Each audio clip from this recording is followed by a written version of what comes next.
Cette sortie qu'a fait hier l'UMS. Oui, un parti démocratique sénégalais qui exige le report de la présidentielle. J'ai presque envie de dire au nom de quoi un parti politique, parce que son candidat n'a pas été retenu par le Conseil constitutionnel, va vouloir le report de la présidentielle. On a convoqué le collège électoral, je pense que c'était au mois de décembre ou novembre dernier, par décret, fixant la date de la présidentielle le 25 février prochain. Le PDS a un candidat qui malheureusement a été écarté par le Conseil constitutionnel. D'autres leaders politiques ont été écartés par le Conseil constitutionnel. Mais tous abondent dans un seul sens, il faut que la présidentielle du 25 février se tienne à date, c'est-à-dire donc le 25 février. Le PDS qui a introduit une demande d'ouverture d'une commission d'enquête parlementaire au niveau de l'Assemblée nationale, qui, bizarrement, est soutenu par le régime, le parti au pouvoir, notamment l'APR, qui a accéléré les choses en temps record, puisqu'aujourd'hui, je pense, c'est la commission des lois qui est convoquée, pour une plénière demain, c'est-à-dire qu'avant la fin de la semaine, on aura cette commission d'enquête parlementaire qui va démarrer ses travaux, mais l'UMS, l'Union des magistrats du Sénégal, a rappelé qu'aucun des membres du Conseil constitutionnel, pour les 7 sages, ne peut être entendu par cette commission d'enquête parlementaire qui sera mise sur pied. Il y a au-delà de ce fait une situation qui risque d'installer la chienlit au Sénégal. Pourquoi?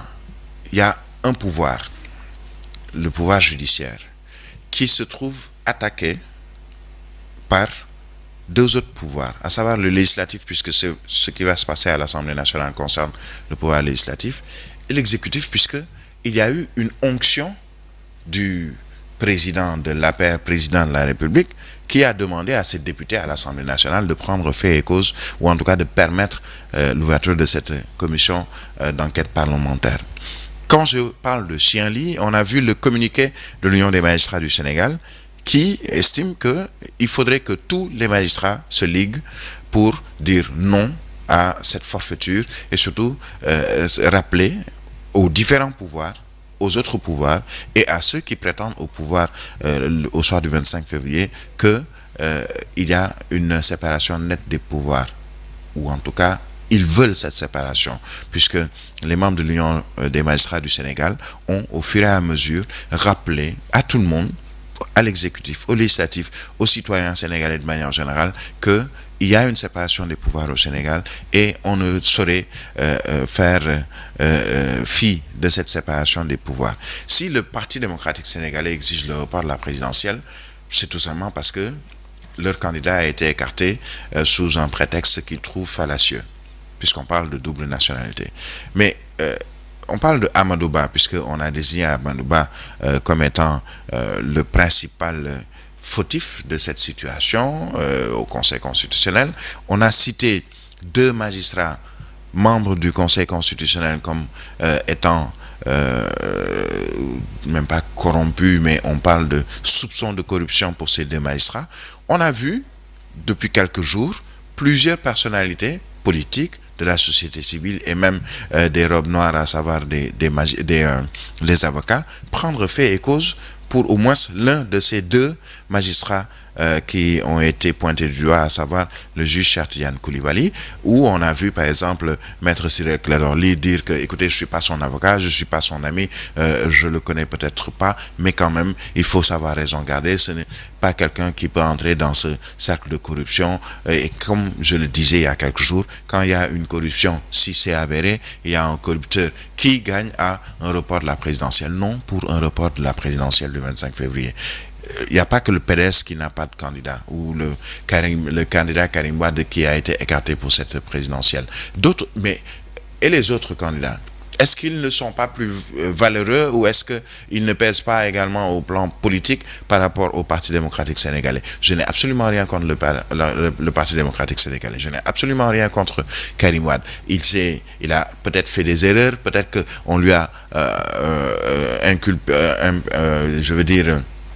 on l'a mis dans une situation qu'il n'attendait pas, raison pour laquelle on l'a écarté de cette candidature ou de la présidentielle de 2024. Mais il y a d'autres candidats qui aujourd'hui mais sont aussi ou autant valables que Karim Wade et qui également ont le droit de pouvoir participer à cette présidentielle. Mais la messe est déjà dite et l'Union des magistrats du Sénégal l'a rappelé. Le président de la République, en recevant les recalés ou spoliés de la présidentielle ou les candidats à la candidature, l'a également rappelé, les décisions du Conseil constitutionnel, il ne peut pas y avoir de recours et ce sont des décisions qui vont s'appliquer à tout le monde. Parlons par exemple de ceux qui ont été écartés. On a écarté Ousmane Sonko, on a écarté Bougane Gueye Dany, on a écarté Abdourahmane Diouf. Oui, Abdourahmane Diouf. On a écarté Aïda Mbodj, on a écarté d'autres également qui étaient candidats à la candidature. On a écarté Ablaye Sylla, on a écarté Madana Kane, l'autre Diop également, Mary Teuw Niane, entre autres. Et on a vu certains de ces candidats à la candidature prendre aujourd'hui, par exemple, fait et cause pour la candidature du parti Pastef avec Bassirou Diomaye Faye. En 3 jours ou 2 jours, on a vu par exemple Mary Teuw Niane qui a été le premier à dire, écoutez, fini ma candidature, mais il n'empêche que je vais battre campagne et je vais le faire pour Bassirou Diomaye Faye, donc le candidat de Ousmane Sonko. On a vu Aminata Touré également sortir ou faire sortir une résolution dans le même sens. On a vu également, je pense, d'autres, Cherdiens qu'on a invité ici il n'y a pas longtemps, dire également la même chose. C'est-à-dire que la présidentielle doit se tenir à date. Ceux qui ont été écartés ont une possibilité de participer à cette présidentielle. Bougane Gueye Dany l'a dit, je ne suis pas candidat, je ne suis plus candidat, mais il n'empêche que je vais battre campagne. Et même Karim Wade l'avait dit le premier jour, quand on l'a écarté. Qu'est-ce qu'il a dit ?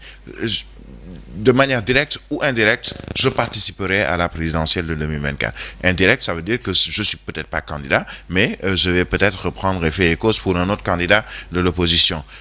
Il faut qu'on ne nous mène pas dans une situation de chien-lit, comme je disais tout à l'heure, où il y a un problème avec les institutions, où il y a des institutions qui se regardent en chien de faïence, où il y a des pouvoirs qui se regardent en chien de faïence, puisque je l'ai dit vendredi, attention, là où on va, ce n'est pas ce que l'on demande et ce que l'on veut pour ce Sénégal, et on veut un Sénégal de paix. Donc qu'on aille vers cette présidentielle. Le vainqueur va peut-être recevoir la bénédiction de ceux qui seront vaincus, et la vie continue. Très rapidement, Lamine Senghor, le PDS qui exige le report de la présidentielle. Rapidement. Je me demande pourquoi ce recul. Birahim le disait tout à l'heure, au début, Karim Wade a dit, de manière directe ou indirecte, je participerai à cette élection présidentielle 2020.